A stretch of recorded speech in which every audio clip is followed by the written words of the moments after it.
quick little pre-video heads up here. This is just going to be me sat here chatting. Nothing overly exciting and travelly around like normal.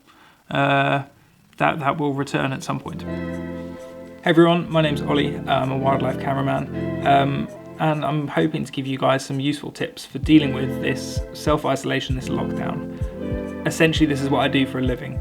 I travel to places that are in little corners of the world with small teams of people, and we all live together in some small accommodation thing for up to a couple of months, working in each other's back pockets, living in each other's back pockets, working long hours, 7-day weeks, and then at the extreme end of it, we go and sit and hide sometimes for a long time as well, which is what I've just been doing. Spent a couple of weeks in a 10-foot by 10-foot box waiting for something to show up in the cold. This is obviously not for everyone. A lot of you are going to find this to be common sense and be like, oh, of course I do that. And a lot of you are going to be like, no, that doesn't suit me at all. But the point of this is that if you're the type of person that I am quite active, I'm quite energy and like doing stuff all the time, I'm quite loud, and so you'd think being confined is a bad thing. But if I can find a way to cope and do it pretty much all year round, then you can as well. It's surprisingly easy. The first thing that I found important when I'm not even on shoot, but when I'm at home working as well, is routine. Very simply, creating good habits for yourself and creating a nice routine really helps with the kind of lethargy, the mental fatigue that you can get from just being in the same place day in, day out. It's very easy as a freelancer just to roll out of bed at some point and go and sit on your laptop, and then you just do it all day and meander between coffee and your laptop and then fall back into bed at the end of the day, and you can maybe keep that going for a week and then it just absolutely floors you. So wake up, get out of bed, grab a shower, put on some decent clothes that you feel good in or that you'd wear to work, maybe not a suit if you don't have to. Feel good about yourself, feel fresh, feel up, eat a good breakfast. Eating is really important. Eat healthily. You're not going to be doing as much, you possibly aren't going to be as active. You can probably cut back on eating a little bit and then put some time into making it really nice food. It takes about 18 days to a couple of months to force a habit. This is a great time to get into making some new habits. Like eating better or like daily exercise or something like that. I think it's a good opportunity to take chance of that. Take up something that you've always wanted to do. Now, within routine, one of the most important things that I've found is like a physical separation of your work life and your home life, even when you're working at home. Now, I feel very lucky that here in my flat, there's enough space that I actually have a nice office annex at the end, and then we have this, our living room here, and then we've got a bedroom, a separate kitchen, and so actually I generally work off in my little office annex. My girlfriend's working there now because she has a more regular 9 to 5 than I do at the moment, so she's got priority on that now. We're working from home and I have set up in the living room. But generally, closing the door on your workspace at the end of the day helps massively. If you're having to work in a kitchen or in your living room or something, then it's great to be able to set yourself up in a way that you can put all your stuff down at the end of the day.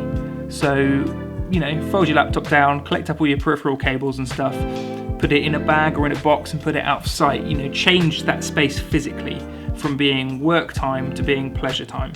That's a huge thing that I found has helped. And it's the same with the clothes, because say if you've dressed up for your work day, you get to go and put on your comfies at the end of the day and sit on the sofa. Your brain changes gear.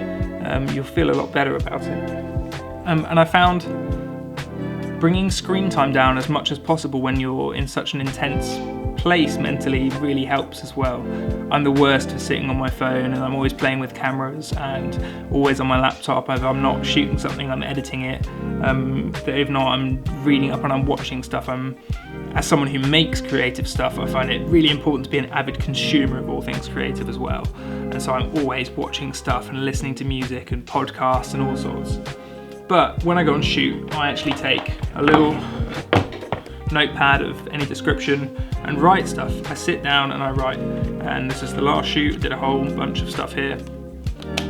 And it's time that isn't spent staring at a screen. Just reading and writing is great.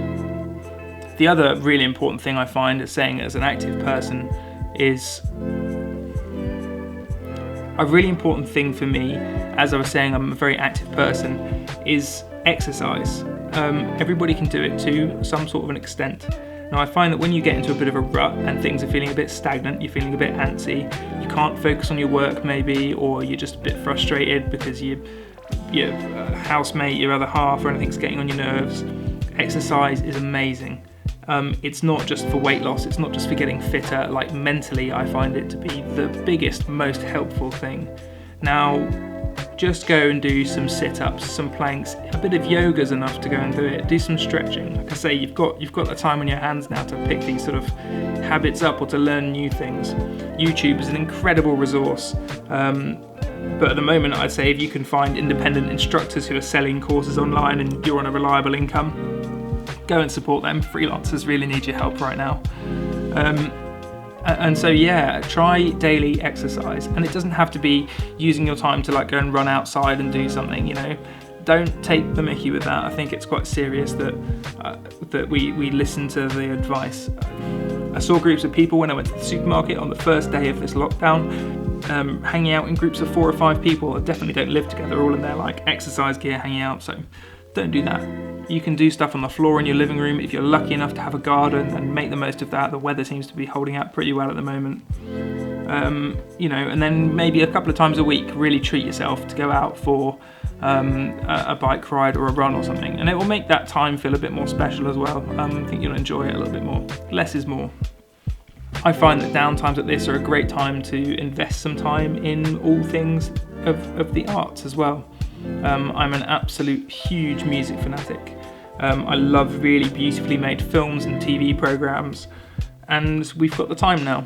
So I think it can be a wonderful form of escapism as well, to really not just be binge watching some rubbish on TV, really set aside some time to go and listen to an album all the way through, or watch a film but turn off all the lights and make sure you've got really good sound and no one's chatting, and like get into it, really get into those things. They can be really wonderful forms of escapism. On shoot I take a lot of music with me. I take these big bulky studio headphones out with me, one of my most prized possessions for travelling. And every shoot I'll buy myself a couple of albums. I'll not use Spotify because it cuts out and it sounds rubbish as well. And I'll make sure I go and give some artists some money for their albums, hand them over. They're 10 or 12 quid. Download a couple of new albums and just really get into them. It's a great time to do that kind of a thing. There's an infinite amount I could chat about with this, but I think that's the best little summary I can come up with for now. The most important things being that kind of routine. Get a little bit of exercise every day to really break your mental cycle and be able to physically separate your work from your home life. Don't let it merge into one, because like I say, it'll feel fine for the first week and exciting for the first week, and then you will have formed a habit that's how you wake up and that's how you sleep, and you won't be sleeping as well and you won't be working as well, and just impacts your overall productivity and your overall mental well-being. So I think to really look after that, it's that separation that's very important, knowing when to draw the line. If anybody wants to chat about anything else, hopefully this has been kind of useful. I might try and come up with a more concise one at some point that's not just me talking, rambling at a camera. Then yeah, like I say, please put something in the comments. Let's have a chat. Send me an email if you don't want it to be public. I'm always around for Skype, Zoom, house party, whatever the trendy things are at the moment, chats. And yeah, I hope you're all well in what is kind of a horrible time for everybody. But let's make it a good time. Let's make it something productive. Let's make it something that people really gain something from. Speak to you all at some point soon.